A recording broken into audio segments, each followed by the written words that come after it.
Roger Belibi, bonjour. Quelle différence y a-t-il entre le domaine public et le domaine privé de l'État? Merci pour la question posée. Le domaine public est celui qui n'appartient à personne, qui est géré par l'État.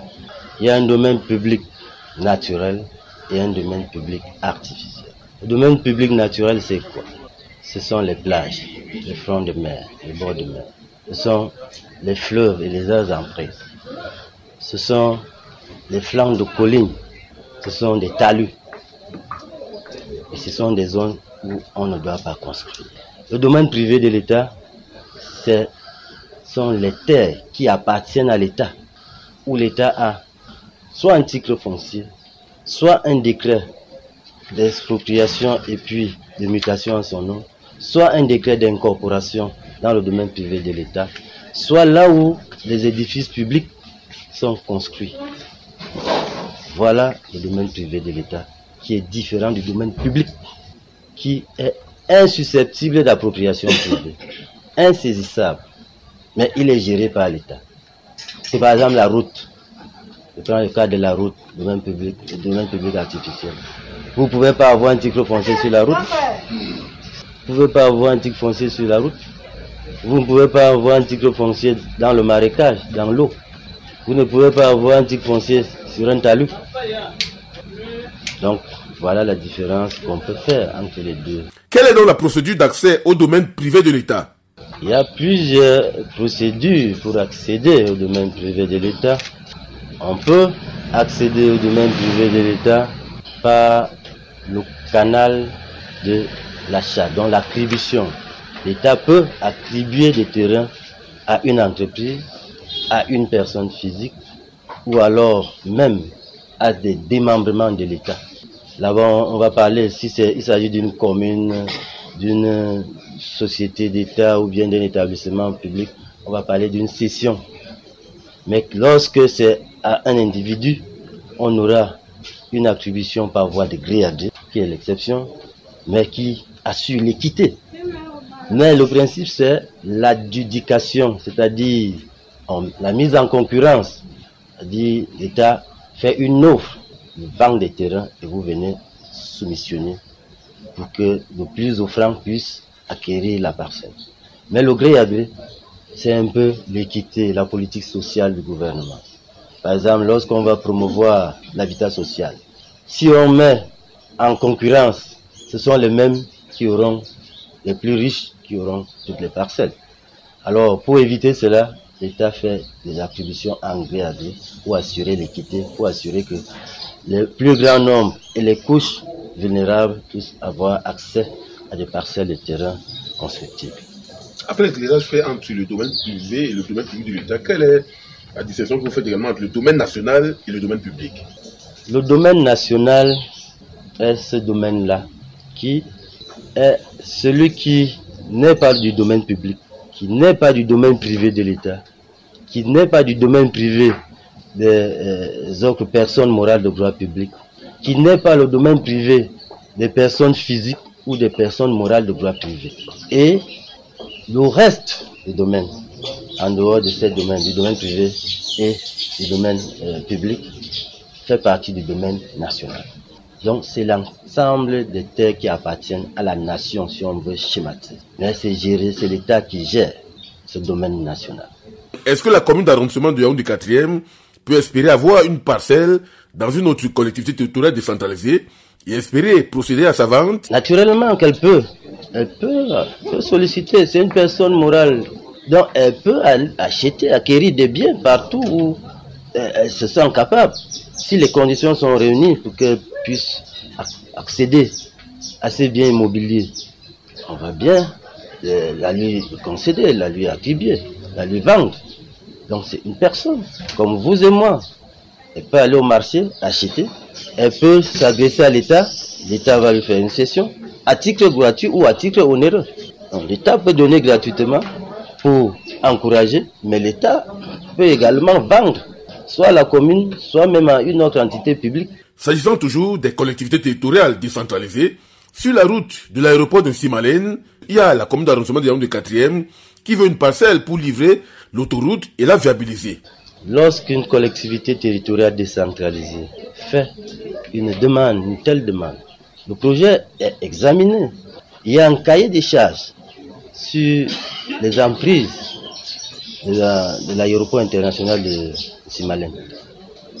On demande à la commune qu'elle apporte d'abord le projet, s'il correspond, s'il répond au cahier des charges, parce que, par exemple, à cet endroit-là, c'est la vitrine du Cameroun. Il faut que lorsque quelqu'un sort de l'aéroport, qu'il voit le Cameroun dans tout ce qu'il a de majestueux. Mais si la commune viendra construire des petites cases pour dire que ce sont les logements sociaux, le gouvernement va lui dire, bon, le projet ne cadre pas avec le cahier des charges de la zone. Ce n'est pas le refus.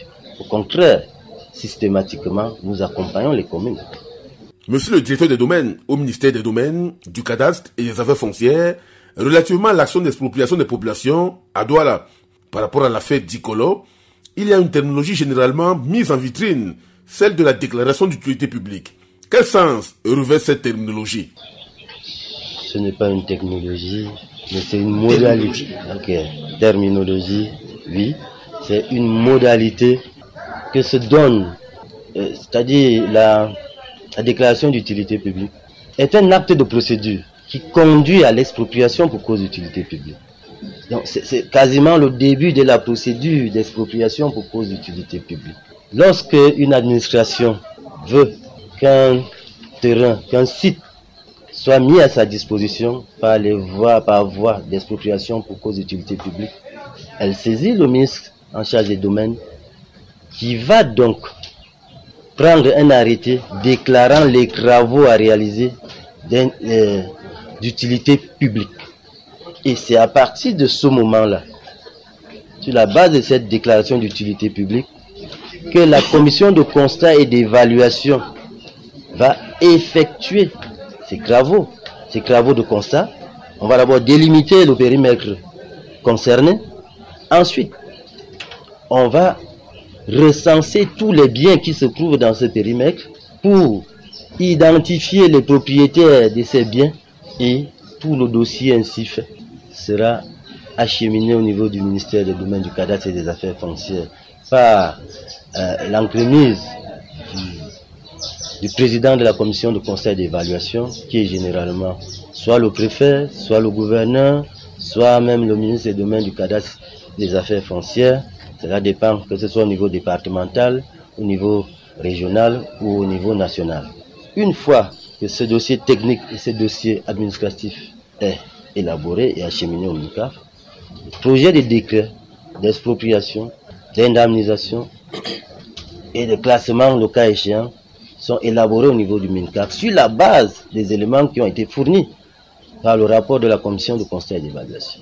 Et une fois ces actes élaborés, le ministère des Domaines achemine les projets d'actes assortis de tout le dossier dans les services du Premier ministre pour la sanction des documents, des actes attendus.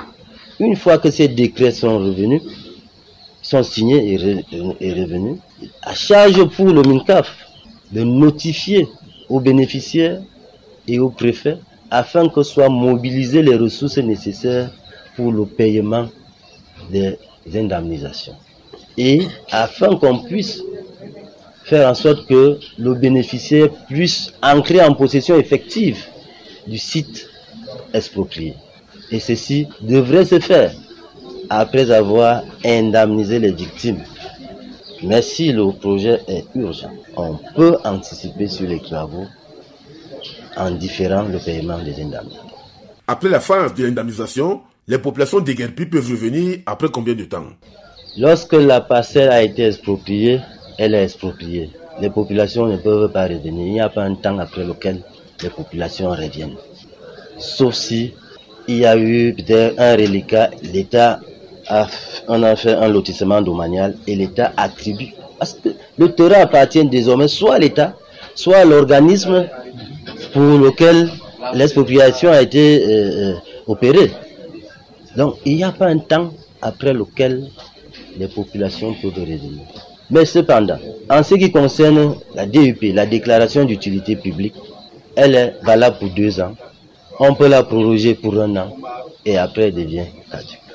Quel est le degré d'implication des autres administrations publiques, en l'occurrence celle du ministère de l'administration territoriale? Focalisation est faite sur les préfets et les sous-préfets. L'implication des collaborateurs du ministre en charge de l'administration territoriale est tout simplement qu'elles assurent des fonctions de coordination. Le préfet est le président de la commission de constat et d'évaluation. C'est lui qui préside, c'est lui qui dirige, c'est lui qui supervise, c'est lui qui transmet tous les documents. Donc c'est lui qui est le responsable en chef. C'est lui qui fait travailler l'équipe. C'est la raison pour laquelle ils sont souvent mis en avant, parce que au niveau d'un département ou d'une région, le préfet, le gouverneur est le représentant du président de la République, du gouvernement et de chacun de ses ministres. Roger Belibi, le fait que ces différentes autorités administratives interviennent n'entraîne-t-il pas des lourdeurs et autres pesanteurs administratifs? Non, au contraire. Vous savez, c'est un travail d'équipe. Si on laisse chacun faire ce travail de façon distincte, on risque de ne pas avoir de cohérence. On risque d'avoir beaucoup plus d'incohérence. Il faut plutôt affiner la méthode de travail. Mais il ne faut pas dire que le fait que ces autorités administratives chapeautent, coordonnent ces activités est un frein. Il faut plutôt voir comment on peut améliorer la collaboration, comment on peut faire avancer le groupe en question, parce que il y a risque si on laisse chaque responsable, chaque administration faire son pan de travail. On peut avoir des discordances, on n'aura pas un travail serein et à temps. On peut avoir les éléments de telle administration aujourd'hui, on attendrait encore 1 an pour avoir les éléments de l'autre administration. Or, quand c'est au sein d'une équipe, tout le travail se fait de façon concomitante. Monsieur le directeur des domaines, au ministère des domaines, du cadastre et des affaires foncières, merci d'avoir répondu aux questions du panneau.